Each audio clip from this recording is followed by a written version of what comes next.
अस्सलाम वालेकुम, चांद की lecture in English in higher education department. आज की इस वीडियो में हम डिस्कस करेंगे एसपीएससी लेक्चर इंग्लिश का पेपर और 2021 में ये पेपर हुआ। So this video will be very beneficial for all the aspirants जो एसपीएससी इंग्लिश लेक्चर की एसएस सब्जेक्ट स्पेशलिस्ट इंग्लिश की तैयारी और एसएसटी इंग्लिश की तैयारी कर रहे हैं। तो मैं आपको बताता चलूं कि ये पेपर ओरिजिनल पेपर है एसपीएससी का, सिंध पब्लिक सर्विस कमीशन का, और ये पेपर हुआ है 14 मार्च 2021 को। तो पहला क्वेश्चन हम इसका डिस्कस करते हैं। The performance of plays was band.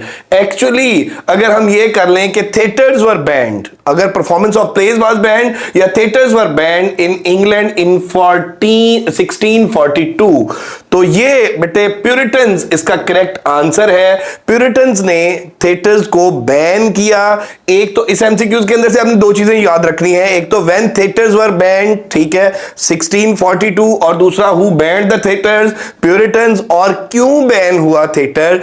Theatre ban हुआ सिंफुल, प्यूरिटन्स जो थे उनका ये एक परसेप्शन थी कि थिएटर का जो है वो सिंफुल इन्फ्लुएंस होता है। उसके अलावा थिएटर जो है वो वल्गैरिटी को या इमोरलिटी को प्रमोट कर रहा है, और उसके अलावा वो जो प्लेज थे या वो जो थिएटर था उसकी एक एसोसिएशन थी किसके साथ? कैथोलिक्स के साथ। दैट्स व्हाई प्यूरिटन्स ने थिएटर्स को 1642 में बैन किया। आगे क्वेश्चन जो है ये जनरल नॉलेज का क्वेश्चन था, where Siachen glacier is located, तो ये कराक्रम जो है इसका करेक्ट आंसर है। देन देख लीजिए the word syntax is a Greek word which meaning. अब देखें पहली बात तो सिंटेक्स होता क्या है?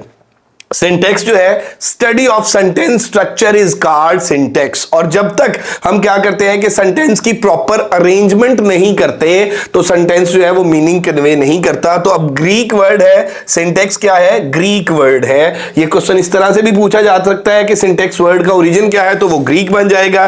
ग्रीक वर्ड है और उसके मीनिंग क्या है? Systematic arrangement. नेक्स्ट एमसीक्यूज आप देखें जी, इसको अगर हम नेक्स्ट स्लाइड पे ले जाते हैं इस तरह से, तो आप ये देखेंगे your guess is as good as mine means। ये जो इडियम पूछा गया कि your guess is as good as mine, तो ये थोड़ा सा आयरॉनिक वे में यूज होता है ये एक्सप्रेशन के टू हैव नो आइडिया, कि जितना मुझे पता है उतना ही तुम्हें पता है। तो टू हैव नो आइडिया इसका मीनिंग है option D, delta is correct one. उसके बाद देख लीजिए I wish I had her नेक, यहां पे करेक्ट प्रेपोजिशन तो फॉर आ जाएगा, ये फिक्स प्रेपोजिशन थी। और इसके बाद अगर हम नेक्स्ट स्लाइड पे चलते हैं तो आप देखेंगे कि theatre of absurd, if we talk about theatre of absurd, तो थिएटर ऑफ एब्सर्ड के हवाले से हमारे जहन में जो प्ले आता है वो वेटिंग फॉर गॉडो आता है। थिएटर ऑफ एब्सर्ड के हवाले से अगर हमारे जहन में राइटर आता है तो वो सैमुअल बेकेट का नाम आता है। इसके अलावा हैरोल्ड पिंटर का नेम भी आता है। तो theatre of absurd was inspired by which philosophical moment, किस फिलोसॉफिकल मोमेंट से थिएटर ऑफ एब्सर्ड जो है वो इंस्पायर था, या किस फिलोसॉफिकल मोमेंट पे हम इस तरह से कह लें कि बेस करता था, तो वो एग्जिस्टेंशियलिज्म पे बेस करता था। और इसका जो बेसिक क्रक्स है, man is born to suffer. और इसमें नेक्स्ट देख लीजिए, Keats poetry is best known for its, Keats की poetry, Keats was a pure poet. Keats की पोएट्री को हम poetry for the sake of poetry बोलते हैं, कीट्स की पोएट्री को हम प्योर पोएट्री बोलते हैं। कीट्स की पोएट्री में हम एस्थेटिक प्लेजर के एलिमेंट को डिस्कस करते हैं। तो किस चीज के हवाले से? अब यहां पे एस्थेटिक एप्रिसिएशन, सेंसुअलिटी, यहां पे सेंसुअसनेस आ जाएगा, क्योंकि कीट्स की जो पोएट्री है वो अपील करती है किसको? फाइव सेंसेस को। देन आप देख लीजिए, और इसमें ही अक्सर डिफरेंट यूनिवर्सिटीज के पेपर में क्वेश्चन भी पूछा जाता है कि Keats as a sensuous poet.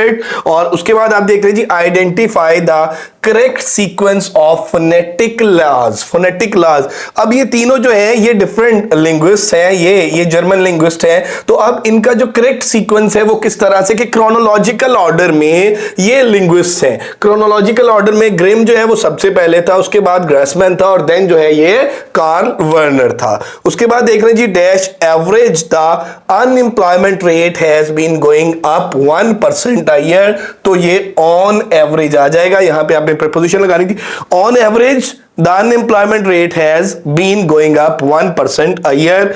Next आप देखिए जी, which one of the following is not a Shakespearean play, इनमें से कौन सा शेक्सपियरियन प्ले नहीं है? तो बेटे सबसे पहले तो देखें much ado about nothing Shakespeare का लिखा हुआ है, the merry wives of Windsor ये शेक्सपियर का लिखा हुआ है, टाइटस और एंड्रोनिकस ये शेक्सपियर का लिखा हुआ है। Spanish tragedy was not written by Shakespeare, किसने लिखा था? थॉमस किड ने, थॉमस किड का ये प्ले है। तो स्पेनिश ट्रेजेडी, तो करेक्ट आंसर जो है इसका ए बनता है, अल्फा बनता है। नेक्स्ट आप देख लें जी, नेक्स्ट स्लाइड पे हम जाते हैं। Who is the author of the book language instinct? Language instinct जो है वो किसकी बुक है?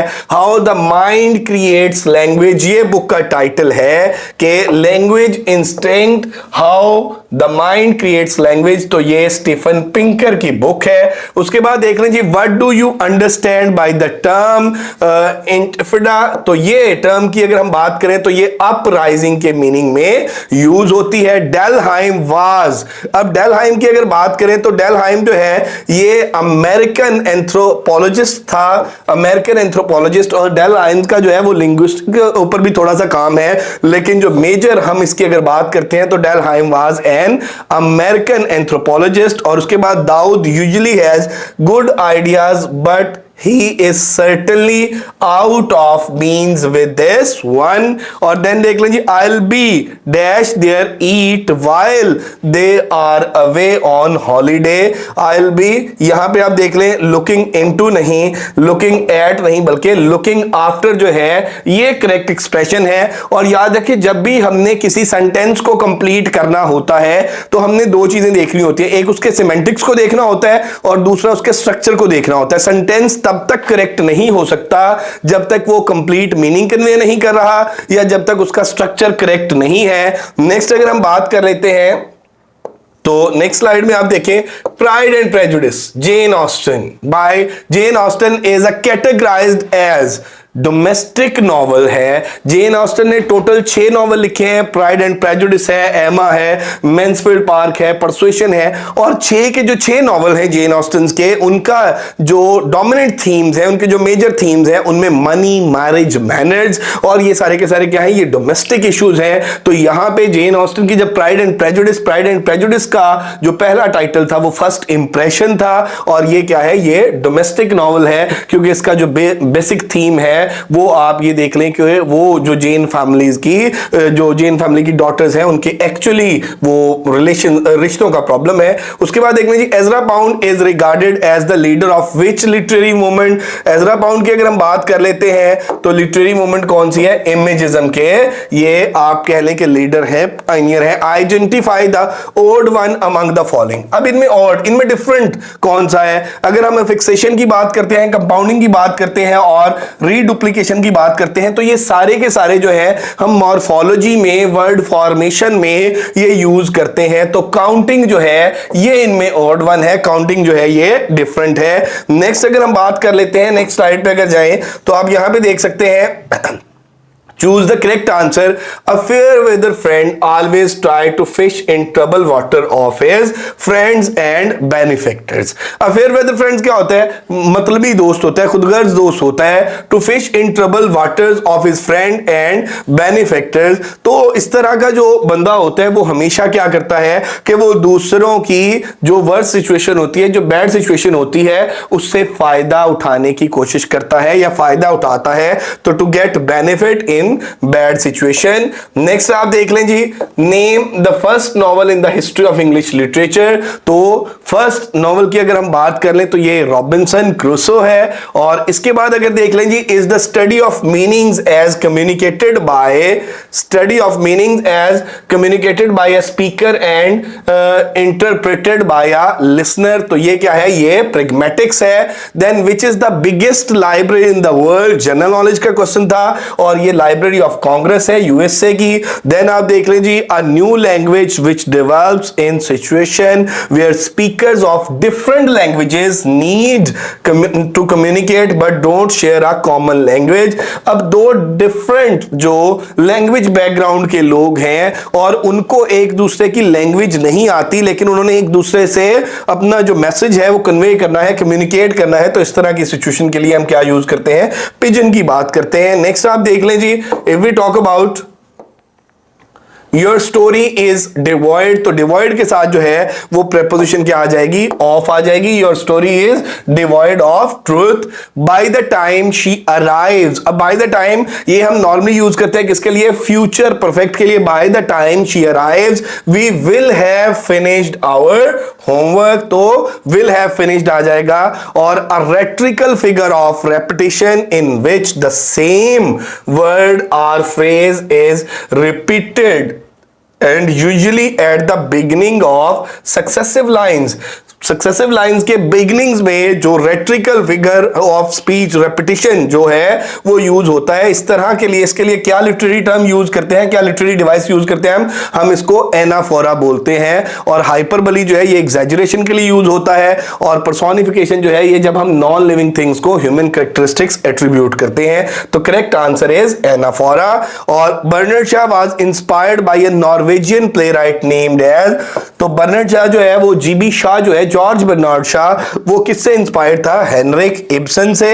नेक्स्ट आप देख लें जी, नेक्स्ट अगर हम बात करते हैं which among the following is not an allomorph, इनमें से जो रिप्लेसिव एलोमॉर्फ है ये भी एलोमॉर्फ है, जीरो एलोमॉर्फ है। और इसके अलावा जो सप्लिशन एलोमॉर्फ है, which among the following is not an allomorph, तो इसमें कंप्लीमेंट्री एलोमॉर्फ जो है ये एलोमॉर्फ नहीं है। उसके बाद there are times when you must decide and take the bull by the horns, और इसमें क्या है कि राइट टाइम पे राइट डिसीजन लेना, बोल्ड डिसीजन लेना, करेजियस डिसीजन लेना, तो ये इडियोमेटिक एक्सप्रेशन है। और इसकी अगर हम बात कर लेते हैं तो इसमें करेक्ट आंसर जो है वो बीटा बनता है। और उसके बाद देख लीजिए Biographia Literaria was authored by simple S T. Coleridge ने ये लिखी हुई है। The study of structures in human brain that underlie grammar and communication is known as, तो ये क्या आ जाता है, ह्यूमन ब्रेन के अंदर जो स्टडी ऑफ लैंग्वेज स्ट्रक्चर है उसको हम क्या कहते हैं, न्यूरो लिंग्विस्टिक्स बोलते हैं।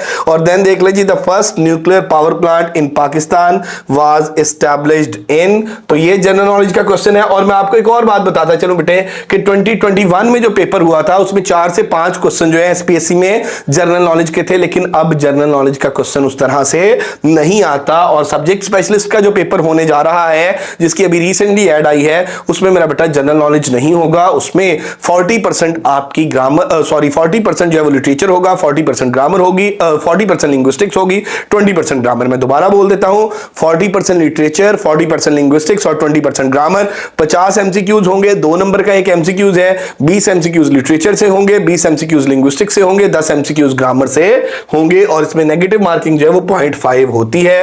तो ये first nuclear power plant in Pakistan was established in Karachi. उसके बाद नेक्स्ट देख लें जी, choose the correct synonym of underline words. The story was completely untrue and was successfully challenged in court. Challenge आ गया, किसी चीज को मेरा बेटा चैलेंज कर देना, ठीक है, किसी रिजल्ट को चैलेंज कर देना, तो वो बुनियादी तौर पे क्या है, यहां पे डिस्प्यूटेड आ जाएगा। Did I give him a gift, इसका अब आपने क्या करना है कि did I give him a gift, तो इसको अगर आप क्या करते हैं, इसको कन्वर्ट करते हैं ऐसे वॉइस में, तो यहां पे देख लें ये पास्ट इंडेफिनिट का सेंटेंस है आपके पास, पास्ट इंडेफिनिट का।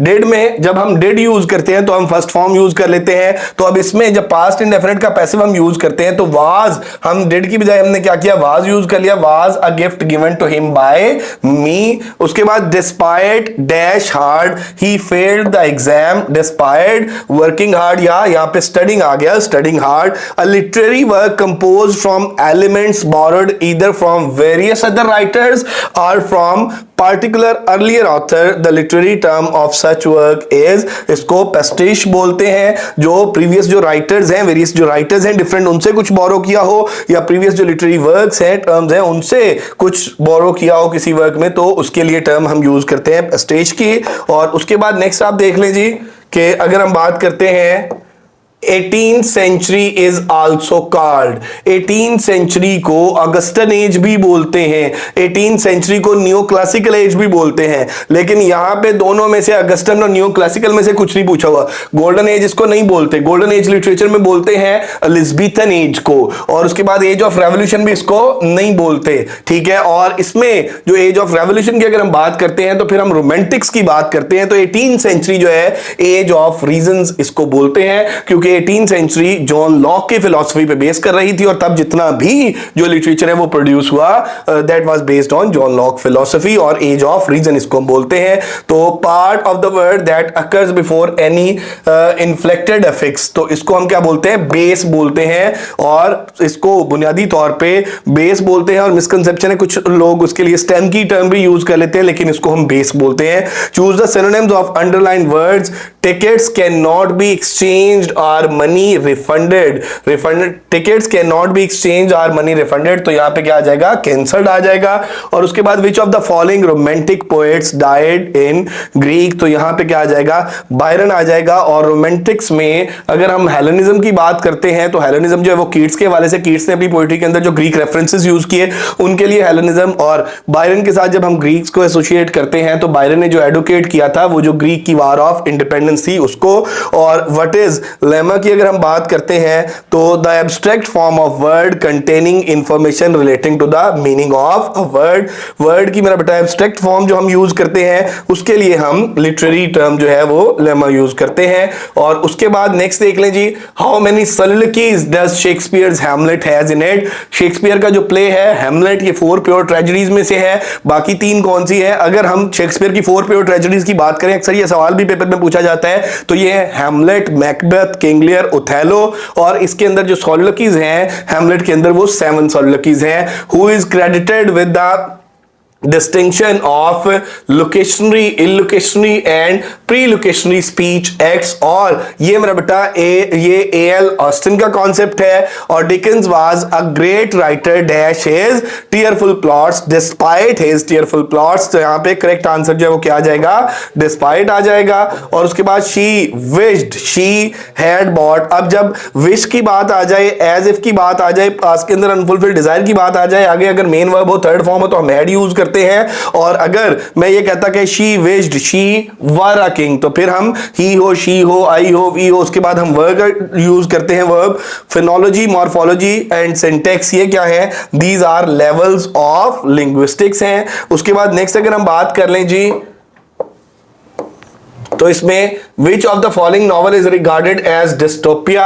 1984 जो नॉवल है ये बेटे बुनियादी तौर पे डिस्टोपियन नॉवल कंसिडर होता है, और जॉर्ज ऑरवेल का ये नॉवल है। और डिस्टोपिया जो है इसके अंदर वो जो ग्रिम किस्म के सर्कमस्टेंसेस यूज हुए हैं और फ्यूचर को लेके वो जो प्रोपोगेट किया गया चीजों को, उस हवाले से 1984 को डिस्टोपियन नॉवल बोलते हैं। A set of features of speech writing characteristics of particular type of linguistics activity और particular group when engaging in its is called। तो यहां पे रजिस्टर जो है ये करेक्ट ऑप्शन है। और इसमें अगर हम बात कर लें नेक्स्ट में, complete the idiom hell hath no fury like a woman स्कॉन, तो ये बुनियादी तौर पे मॉर्निंग ब्राइड जो प्ले है विलियम कॉन्ग्रेव का, उससे ये कोटेशन ली गई है। और ये जो इंटेंसिटी ऑफ इमोशन फीमेल्स के अंदर होती है उसके लिए हम ये टर्म ये कोटेशन यूज करते हैं। और उनके अंदर वो जो इमोशंस की इंटेंसिटी है वो चाहे फिर लव की हो, रिवेंज की हो। और उसके बाद देख लें जी, who is the deputy speaker of national assembly. ये आउटडेटेड है क्योंकि 2021 में ये पूछा गया, तो उस time deputy speaker national assembly का जो है वो कासिम सूरी था। तो ये था 2021 लेक्चरर एसपीएससी का पेपर। होप सो आपको समझ आई होगी। फर्दर भी अगर आपको किसी किस्म की कोई कंफ्यूजन हो, कोई क्वेश्चन हो, तो आप हमसे कमेंट सेक्शन में पूछ सकते हैं। एमके प्रिपरेशंस के गिवन नंबर्स पे कांटेक्ट कर सकते हैं। और अगर अभी तक आपने हमारा चैनल सब्सक्राइब नहीं किया तो एमके प्रिपरेशंस को जरूर सब्सक्राइब करें। Thank you very much. Stay blessed. Allah Hafiz.